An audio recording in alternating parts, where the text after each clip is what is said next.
Hello, my name is Reverend Dr. May Elise Cannon. Today is Sunday, August 24th, 2025. Today is day 688. As it's Sunday, I like to take a break from the news of the last 24 hours in the Middle East and just give a bit of a reflection.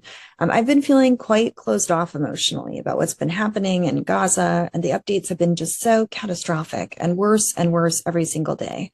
And if I'm completely honest, I've been fighting off pretty overwhelming feeling of despair.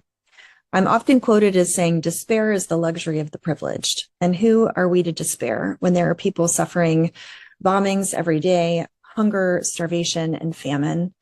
And I believe that despair is a luxury and that others are surviving really horrific situations in Gaza, people who've lost loved ones or waiting for loved ones to come home.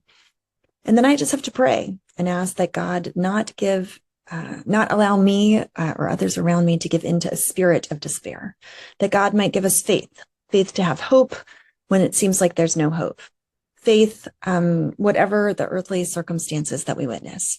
One of the passages that I've heard often over the last 22 months, and actually most often from Palestinian Christians who are living in the occupied territories, is I've heard Palestinian Christians share 2 Corinthians chapter 4, verse 7-9. It says, "But we have these treasures in jars of clay to show that this all-surpassing power is from God. It's not from us. We're hard-pressed on every side, but not crushed, perplexed, but not in despair, persecuted, but not abandoned, struck down, but not destroyed." May these words be an encouragement to us. May they be a vision of how those specifically who are suffering might hold up under the pressures of the current atrocities, but might they be a vision for us as well, all who seek to fight in the battle for peace, for those advocating for a comprehensive permanent ceasefire, as we get bad news day after day after day. Might we be given the strength to know that God's all-surpassing power is with us, to know that we will not be crushed, that we might not be in despair. Might we be reminded that God has not abandoned us, but that God is with us. And even though we might feel bruised or broken or discouraged, we are not destroyed. For God is here. God's with us, with me, with you, wherever you may be. God is with the people of Gaza. God is with the people of Palestine, the people of Israel, throughout the Middle East. God is with us. He sustains us and gives us strength. Might we know the power and presence of God as we ask him to keep us from despair. Yesterday, I shared some words from Cardinal Pizzaballa, and I wanted to close with some additional words. He's the Latin Catholic Patriarch in Jerusalem.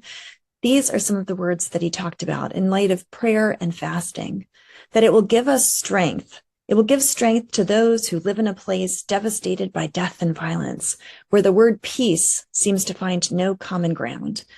The Patriarch said it finds no ground in institutions, no ground in great organizations, whether they be political or, alas, also religious. But it does find ground among many people. This is peace he's speaking of. People, movements, groups, associations, and individuals who do not accept this downward spiral.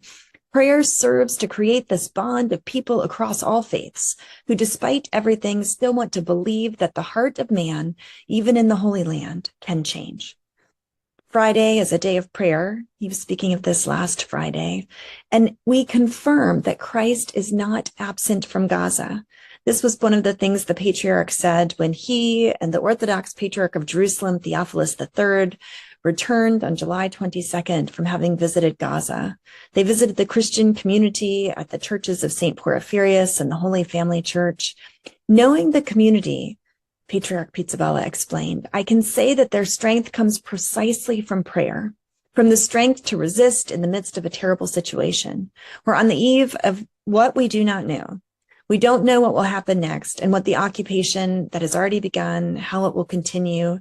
We don't know what will happen to us, to our neighbors, to everyone. But their strength to resist, to try to help everyone, despite everything, to bring food, to distribute medicine, this strength comes from prayer and from being together, which only prayer can give.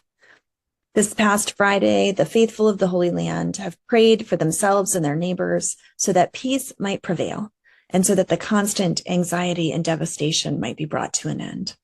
Patriarch Pizzaballa concluded, the information we're receiving from the territory is confused. There's been no direct order of evacuation, but the fighting is drawing ever closer to the area. Speaking of the area near the Holy Family Church and St. Porphyrius Church in the north of Gaza. The areas adjacent to ours have been evacuated, and so we here too wait to understand what to do. Such is the reality for Palestinian Christians living in Gaza City in the north right now as they wait for the city to be taken over. And yet they too are reminded, as faithful who follow Christ, 2 Corinthians 4. But we have these treasures in jars of clay to show that this all-surpassing power is from God. It is not from us. We're hard-pressed on every side, but not crushed. Perplexed, but not in despair. Persecuted, but not abandoned. Struck down, but not destroyed. May we not give in to despair. May we continue in our efforts towards peace through prayer, fasting, and advocacy. In the name of Christ, amen.